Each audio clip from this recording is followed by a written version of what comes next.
So this is my podcast again, where I'm gonna teach stuff.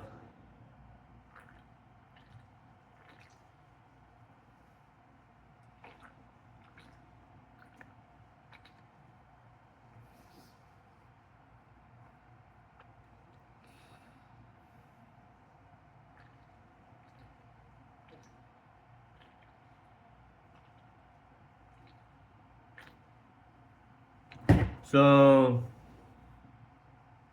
a lot of things are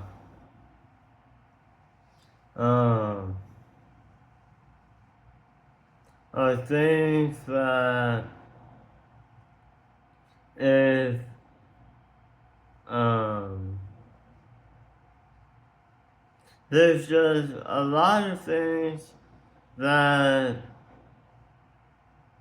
that as I talk about people, I often start off saying people this, people that. I want to talk about things now.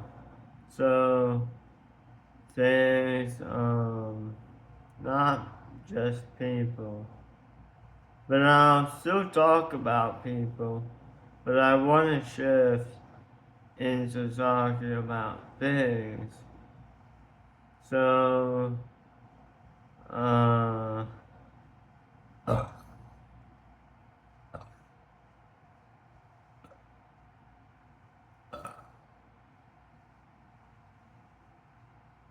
you probably know about uh, things that you're familiar with, but there's always other things. So, like, if different cultures, different cultures have different things going on. I would say that if you grew up in America, United States, you're not going to understand other cultures.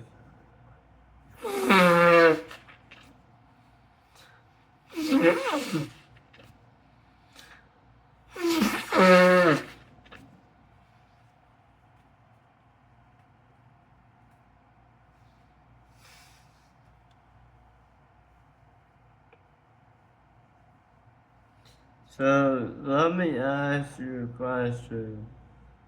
When you see my face, what do you think?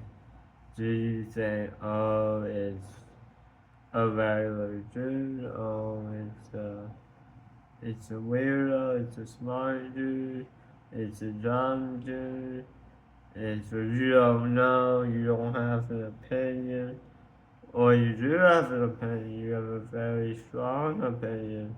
Or maybe you saw me when I was smiling or grinning or smirking, or you heard my voice and you didn't know I had cancer surgery on my tongue and they cut my neck. So my pronunciation is messed up, it's slurred speech. And I have excessive saliva, so it's hard to, to talk without swallowing. I have to swallow it. But let's talk about that. So, things about my face, my head. So, we have, uh, not a very good jawline. Average.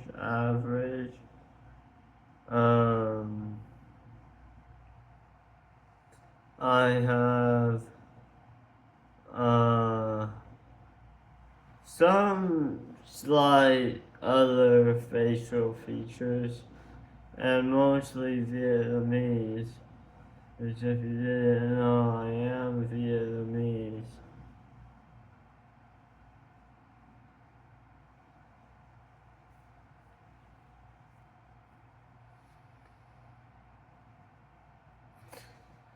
But this podcast is not all about figuring out what's right and what's wrong. It's okay to be wrong.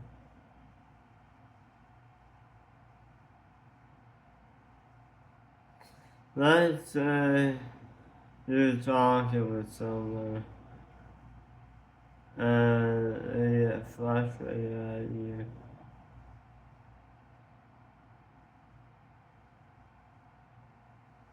Let's say they get frustrated at you and you didn't do anything.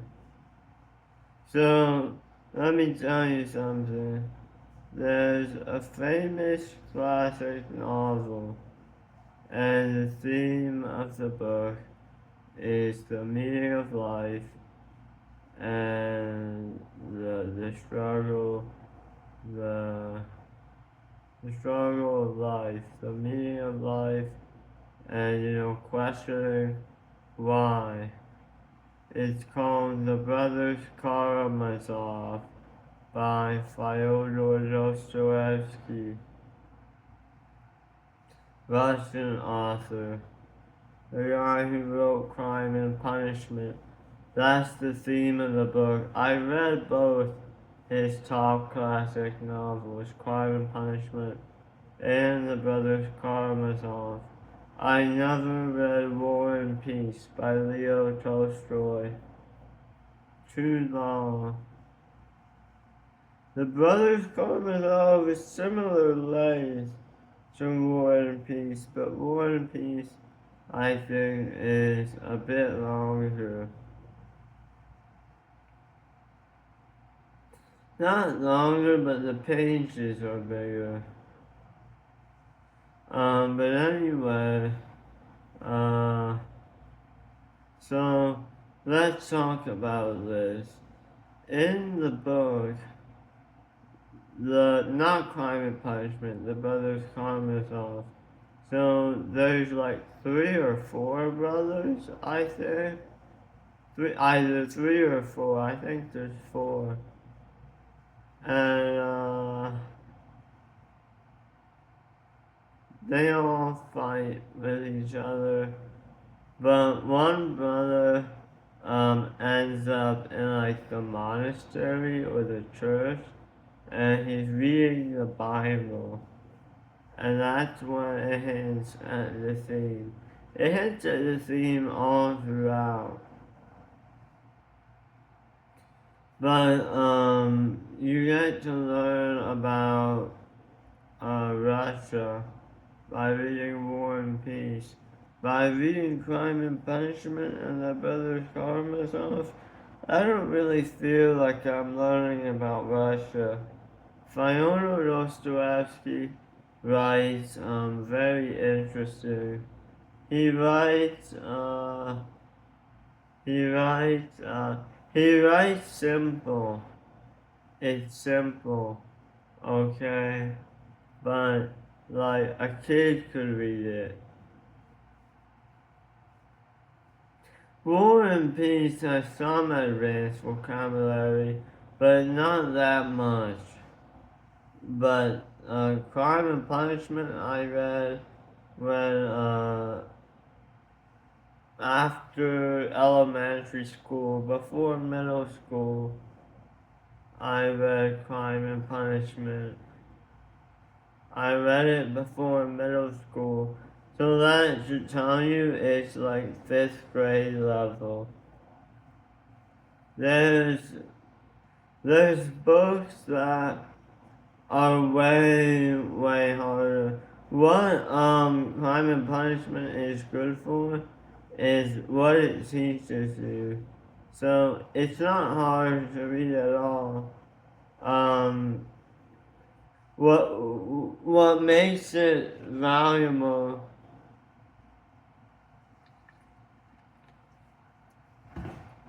is that it goes over this scenario where you have a guy, this is crime and punishment now. You have a guy who's really poor and his landlord is constantly asking him to pay the rent and he commits a crime and he gets punished. I think later he goes to Siberia or something towards the end of the book. I forget what happens at the end of the book. I think he marries the woman and she dies or something, I forget. It's been so long since I read that book, like 13 years ago. 13.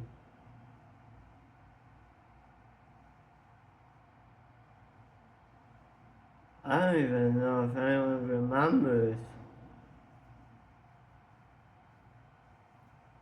Anyway, so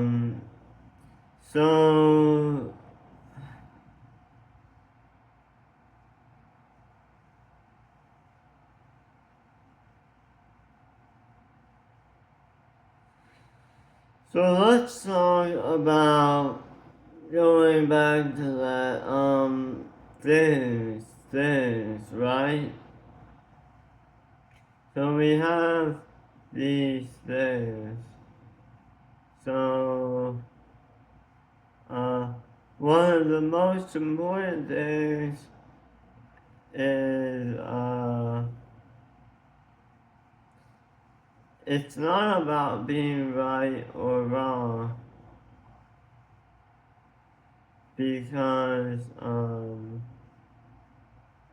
unfortunately uh let's say someone is generally right, right?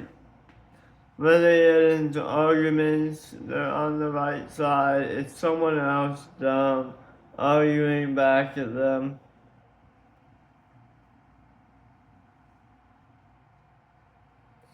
But they're not right. So what they are is uh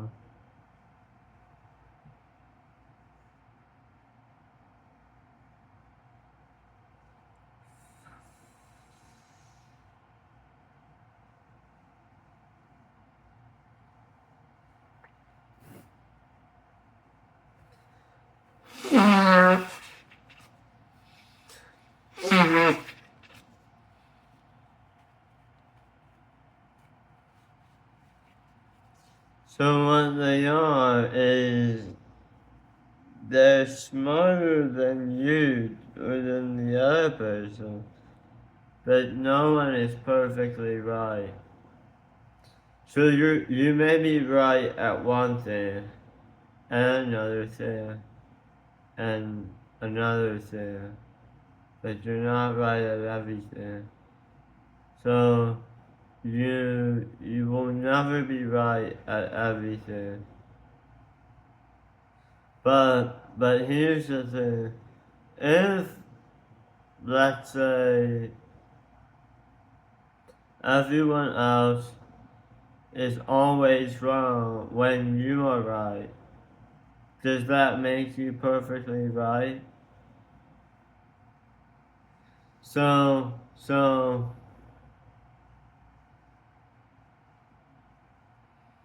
if no one can prove you wrong, is that perfectly right? So when I try to say, oh, there's people who will be angry and people who are mean, biased, uh, so think about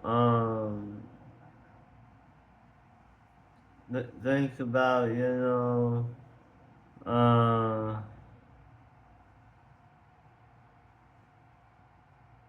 think about so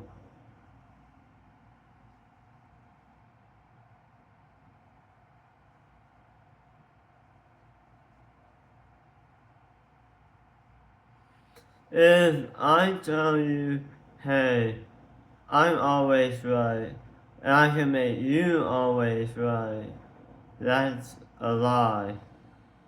Because being right is something that you have. That's not something you can teach. You cannot teach logic, as far as I know. It it's already there. People just they dismiss it, they ignore it, they reject it, they reject all logic and reasoning.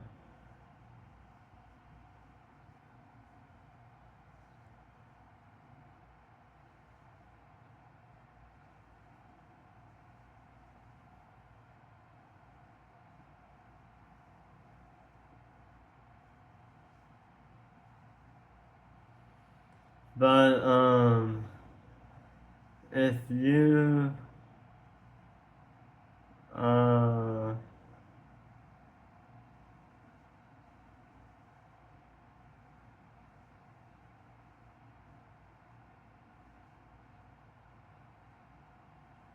if you want um to never to never you know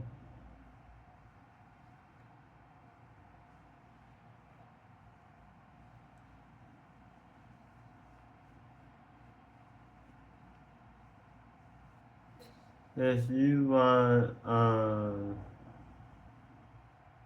you know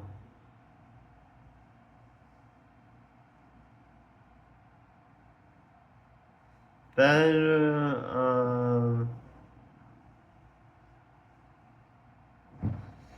better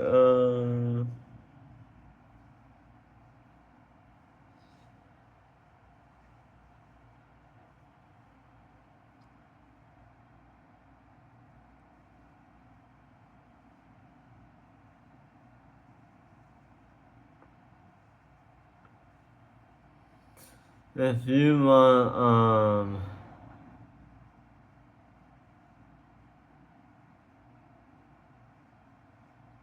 okay, let's switch topics. Oh no, I'll continue on that. So if you want better logic, what you would have to do is um it's something where um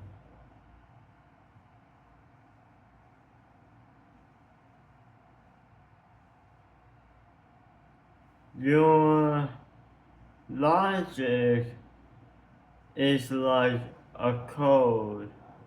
So in my brain, logic is one code, one way that I apply to everything I see. Another person, based on their experiences and perspectives, they have a different set of eyes. So, if what you see and what they see aren't the same, then that just means that that you didn't have the same experiences, the same perspectives. So logic is not one code. Logic is plural, pluralistic, multitudinal.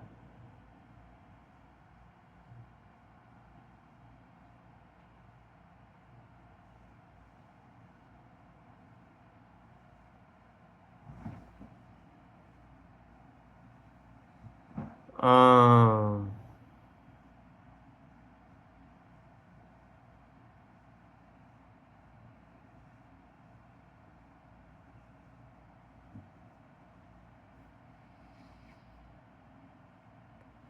So,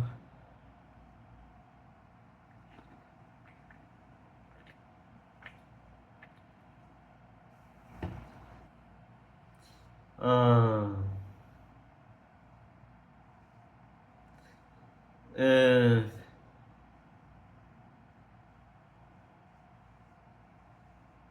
if uh if you go uh talking to people and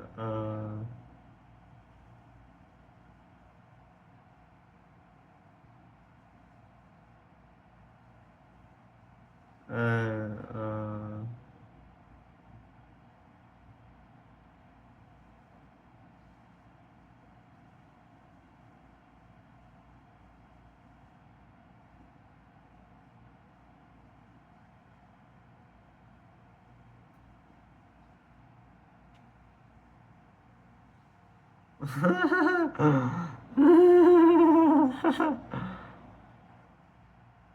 um so you go talking to people and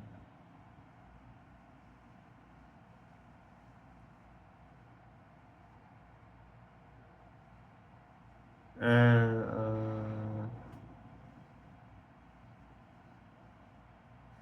here's the thing with talking to people. Um, there will be people who, uh, so let's say you talk to me and I'm good and you talk to someone else. Other person is going to set rules, set restrictions on you. So, um, other person will not like it when you say certain things, when you talk a certain way, but maybe I am good, maybe. But, let's say that you don't, you don't know, like, why people talk the way they talk. It's just natural. But behind the face is their brain. And they have reasons for why they do what they do.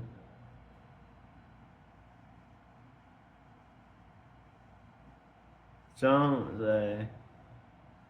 They have reasons. So,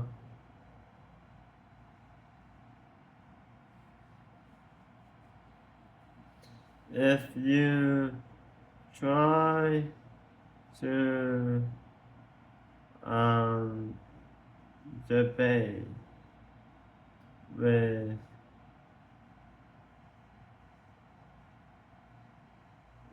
people, um, see,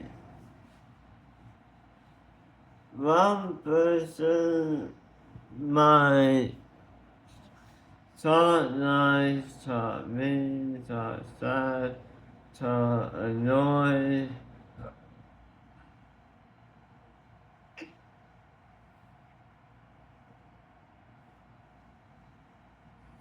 Let's say some guy talks really fast, or some girl talks really fast, and then I talk slow. So let's break that down. Why do I talk so slow? Forget the tongue, surgery cancer. Forget the saliva. Forget the dialect. Forget all of that. Why do I talk? And forget tired, because I am sleepy. But why I talk slow? And my throat, and my... That's a lot of reasons.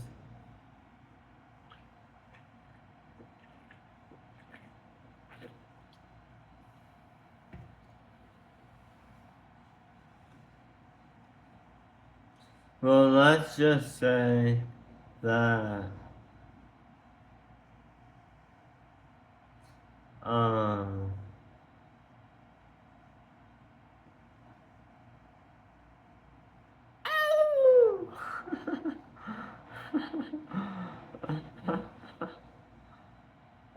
let's just say that I'm a slow talker and I'm kind of cutesy.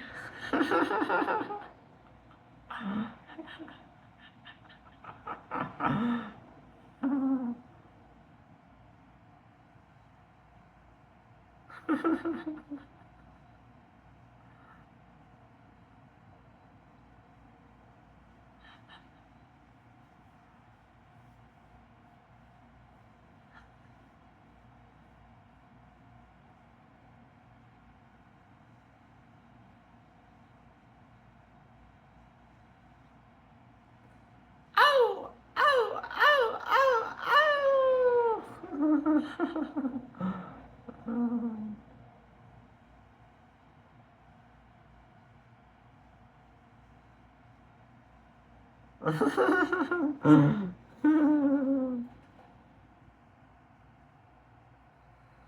Alright, let's start talking about other stuff.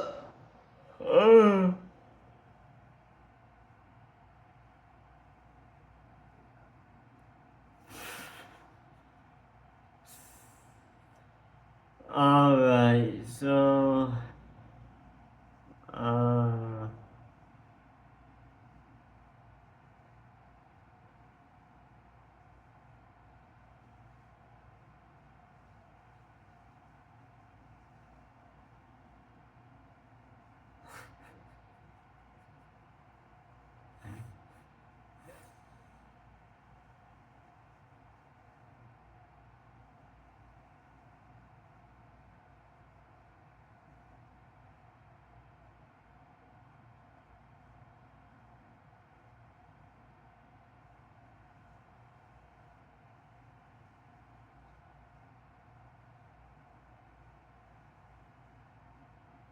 um, we have to talk about,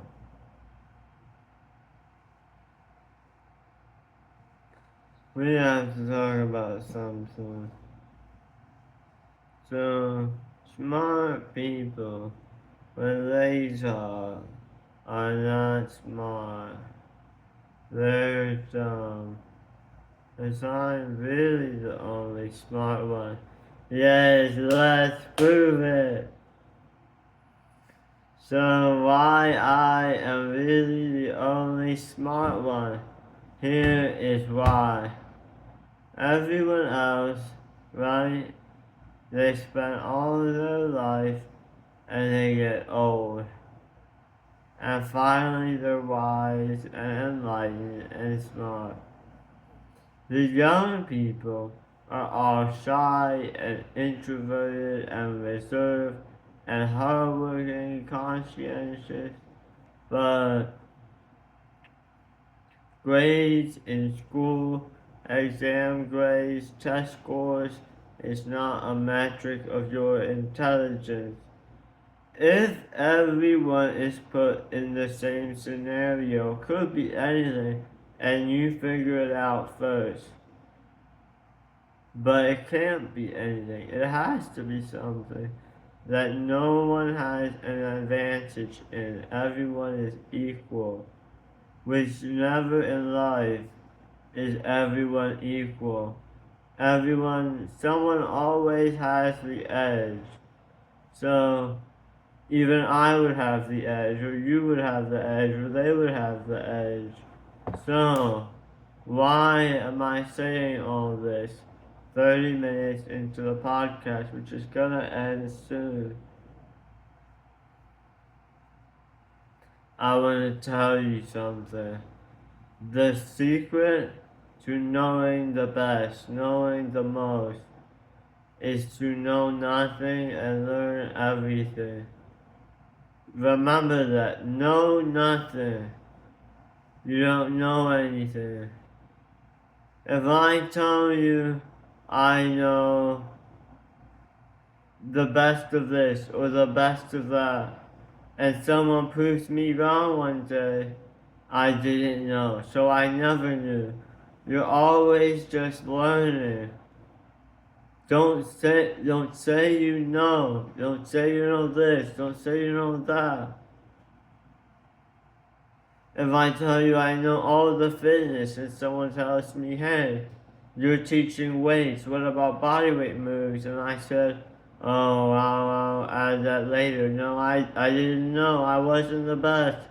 I thought I was the best. I was telling everyone I was the best. And someone proved me wrong. So, you don't know. You're learning. One day, maybe you will know most of it, but you won't know all. So you don't know the perfect, the best.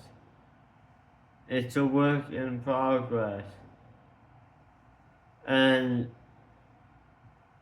and let's say people are are are open, then you say uh I think, or maybe, or perhaps, or I believe, or there could be, there might be, this could be. But you don't say this is, or you should, or you need to, or you must. You don't say that. If it's something small, you can. But if it's something big, conceptual, broad reaching, then you don't. What time is it? So, when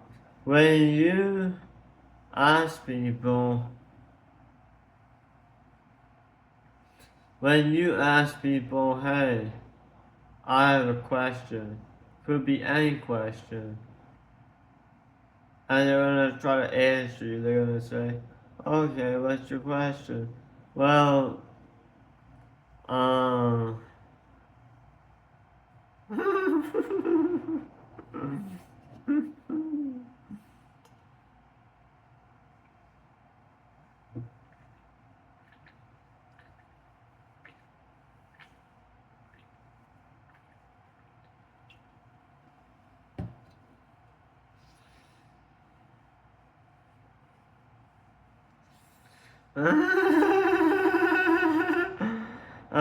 so, uh, who asked a question? Someone asked you a question, yeah. So, um, and there'll be more podcasts where I'm talking like specific facts. This is more conceptual. But let's actually take a break from talking about that. I'll talk about questions another time when I can process it better.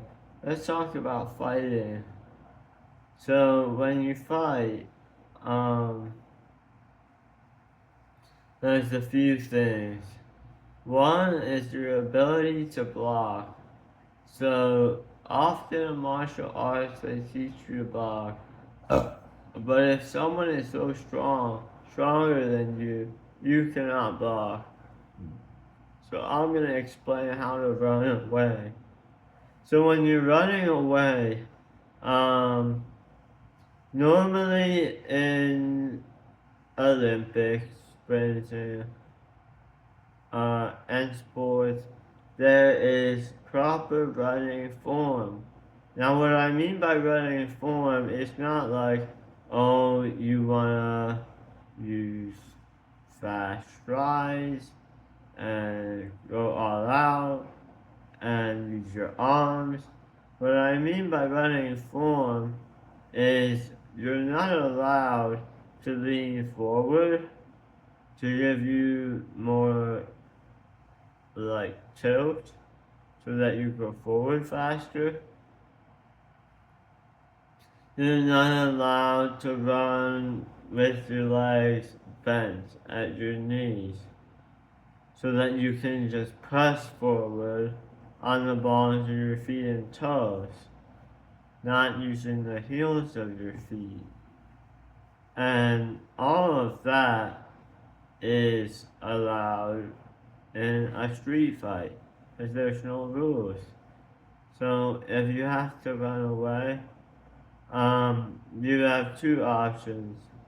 One is you can run like that and allow the other person to see, and maybe they'll copy you and catch up to you, or maybe you'll be faster. And the other option is to just run like normal. So here's what I would do. If it were me, because I'm faster, I would just run a little bit of both. I would run a little bit of both.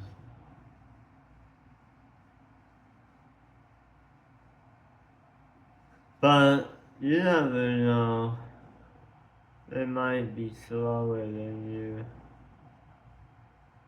But if you get into a fight, the best thing to do is just to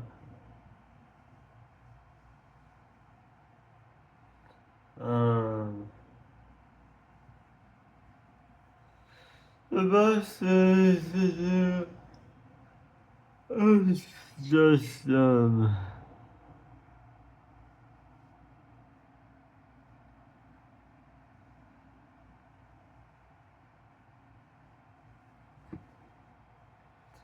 try not to uh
so